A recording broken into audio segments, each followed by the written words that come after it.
মধ্যপ্রাচ্যে যুদ্ধবিরতির ঘোষণা আসতেই বিশ্ববাজারে বড় ধাক্কা, তেলের দামে রেকর্ড পতন। বিনিয়োগকারীদের মধ্যে ফিরেছে স্বস্তি। ইরান ও যুক্তরাষ্ট্রের মধ্যে যুদ্ধবিরতির ঘোষণার পর আন্তর্জাতিক বাজারে তেলের দামে বড় পতন দেখা গেছে। রয়টার্সের প্রতিবেদনে বলা হয়েছে, নিউ ইয়র্ক সময় মঙ্গলবার রাতেই বাজারে এর প্রভাব স্পষ্ট হয়। মার্কিন অপরিশোধিত তেলের দাম প্রায় 16% কমে ব্যারেল প্রতি $94.59 নেমে এসেছে।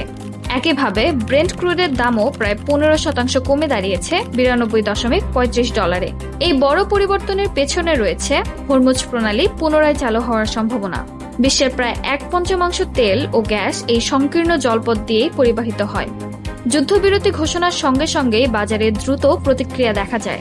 তেলের দাম কমে, বন্ডের দাম বাড়ে এবং মার্কিন শেয়ার বাজারে উত্থান লক্ষ্য করা যায়। বিনিয়োগকারীরা মনে করছেন, কয়েক সপ্তাহের অস্থিরতার পর আবার স্বাভাবিক হতে পারে তেলের সরবরাহ ব্যবস্থা।